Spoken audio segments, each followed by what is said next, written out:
So here's a few tips for people who are using Submithub. Now I started this channel because I went on Submithub and I was like, oh, this is cool.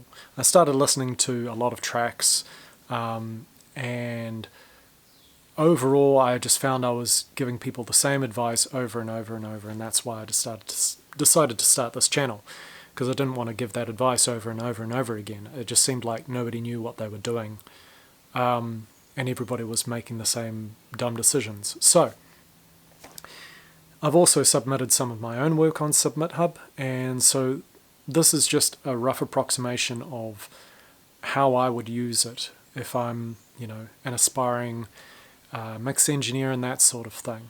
For starters, don't upload your stuff to Spotify at all. Don't release your music before you've put it on Submithub. Now, I've put stuff on, various audio forums and stuff like that in the past, and I've commented on other people's stuff on audio forums and, wherever. The problem with that scenario is that musicians are snowflakes. Like, I don't mean to be cruel here, but we all are. We've all got these big egos, fragile egos, and our music is our art. It makes us feel a certain way. It's our baby. We put it out there into the world. It gets shot down. We feel bad. We lash out. I say we. I don't actually do that. But that's the pattern that I see. And that's a really unfortunate pattern. It's easy for me to say this with years of experience, and also years of experience dealing with the egos of other musicians, but it may be a bit more difficult for you to see it as an aspiring musician. But your work isn't that great. It's good and it's something that you love, but objectively it's not that great. It could be great, but it's probably not. And putting stuff on a forum or on Submithub or whatever is kind of like a reality check, not just against the quality of the song or your singing or whatever, but also against the mixing and the mastering and that sort of thing, all the audio technical things. Now, I've put some stuff out there and I released it first, and then I sort of put it on the hot or not section on Submithub, and I started getting back some comments, and of course some of the comments are going to be dumb, right?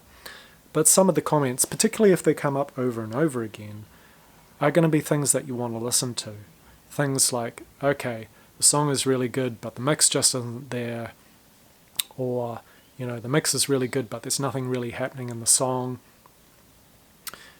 If that stuff keeps on coming up over and over again, just from an objective perspective, you want to sit back a little bit and just think about it and look at your own work and think, is that actually the case? Could I do better? And probably you can. Everybody can do better. It's also a question of whether or not it's worth it at that particular point. Now, I was saying why Submithub is a little bit of a better system. Now, I say Submithub, I know there's a lot of services that do the same thing, and by the time you're viewing this, Submithub might not even exist. So just take this as a generic thing. When you're posting on a forum or Reddit, people will write something and you might have the urge to write back and say, oh, I don't disagree with that. How dare you insult my work? Or that was what I was intending to do. I intended to make it sound like crap. You don't understand my artistic integrity. How dare you? I've certainly had that come back at me. It's just kind of funny. Sometimes people's mixes are just kind of bad, or, the way that they've structured stuff or the things that they're doing are just not terribly interesting or whatever, from a more objective, bell curve average perspective. And so when people post stuff on forums, they tend to talk back to you about it. And that whole effect on a forum, the fact that people will come back at you and say, or might even insult you, or just be demeaning or a bit of a dick or whatever, means that people are less likely to give you objective feedback. They're less likely to be truthful. And that's a really bad thing. It's a really bad thing. Things like Submithub, where the people who are commenting on your stuff can tick the box to say whether they want to hear back from you, that's great, because it means they can shoot their mouth off, and maybe they're wrong, maybe they're right. but they're not going to be holding themselves back because they're afraid that they might hurt your precious little ego, and then you come back at them narcissistically and say, oh, how dare you, you know. So what I would recommend overall is go on a Submithub or a service like it. Don't put your stuff out on Spotify, don't release it yet. Put it on some service, be it YouTube or SoundCloud or whatever exists at the point in time when you're viewing this video, and put it on Submithub or wherever.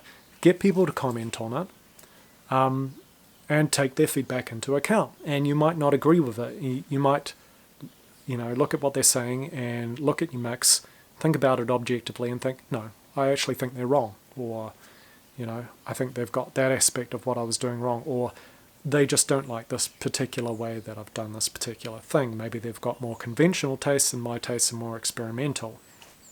That's also valid, but, you have to be careful with your own subjectivity and your own attachment to your material there.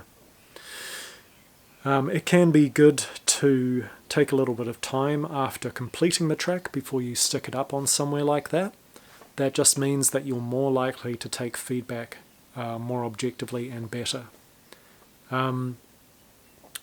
Once you've got that feedback, you can also look at the average sort of ratings for a track. So if you're doing Submithub and the hot or not thing, you want to get at least 20 reviews, right?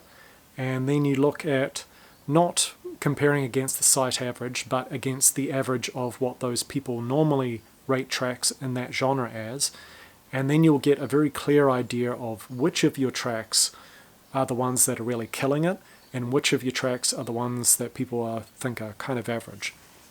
And that can be a little bit hurtful. Sometimes there's a track that you think is just wonderful, it's representing your soul and it makes you feel things, and that's awesome for you. But you find that it just doesn't resonate with a broader population on that level. And then you've got another track which is, maybe it might be very good, but it doesn't resonate with you quite in the same way, and that's the one that people really seem to like.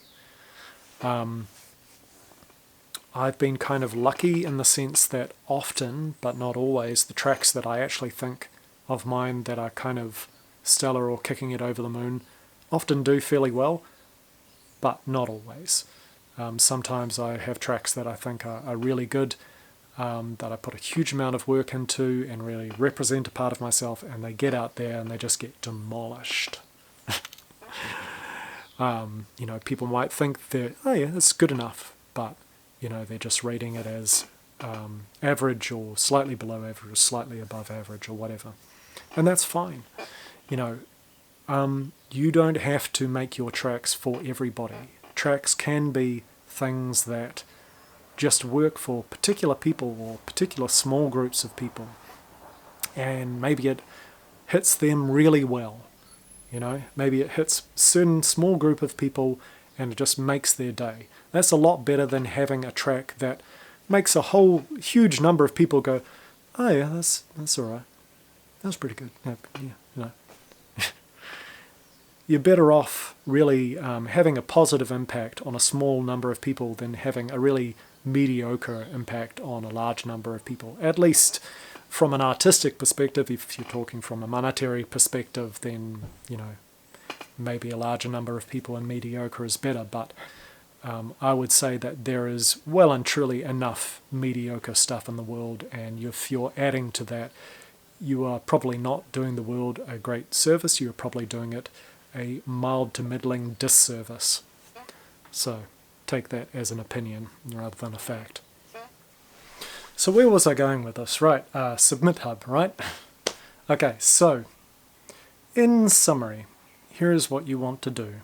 You want to get your track in a state where you feel it is fit for review, and then go on a site like Submithub or any of the others, anywhere where the reviewers of your track don't necessarily have to have negative repercussions for giving you a negative review.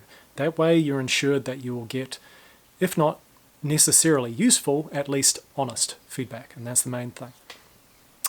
If you post it in a forum or whatever, you'll get some feedback that's useful, but people get burned by this, They get tired of getting their thoughtful remarks thrown back in their face by people who can't handle them. So it just ends up not being worth it to be truthful. So you're better off something like Submithub. Go there, do not put your track on Spotify or release it as yet. Put it on some service like YouTube or SoundCloud or whatever, where you can easily take it down at some point. Put it up there, get reviews, get a decent amount of reviews, I'd say 20 at a minimum, from the hot or not section or whatever, and that will give you a good overview of whether the track is really up to scratch on multiple different levels. If it's only one person saying something, you have to consider it and think, okay, is that real? Is that true? Is that objective? If it is, act upon it. If several people are saying something, then that's probably something you need to take note of. Anyway, once you've got that feedback, once you've done it to enough tracks, you should have a good feel for which of your tracks are the really stellar ones, which are the ones that people are reacting the most to, right? Work on all of your tracks, all of the tracks that need work, according to those reviews and according to your own objective assessment. And remember to give yourself some time between completing the track and putting it up for review so that you can be more objective.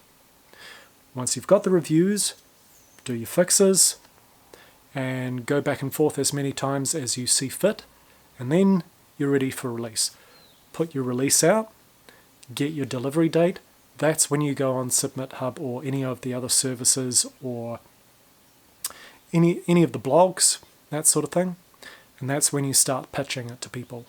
The blogs in particular always want stuff before it's actually been released. They want to be the first ones to get at it. So it's very important to have that release date, not to wait until it's been released and then try and promote stuff, right? So that's the point where you take your best tracks, and those are the ones that all of the reviews have come up as saying this is better, and those are the ones that you pitch to review to blogs and on Submithub and whatever. And you may or may not be successful at the end of the day. It may be that your stuff is simply not what people are looking for, what that particular reviewer is looking for. The best way you can do things is just be as honest and accurate about your track as possible, about what genre it's in. Pitch it only to people who are interested in that genre. Be selective about who you submit to. Make sure you're not spending too much money.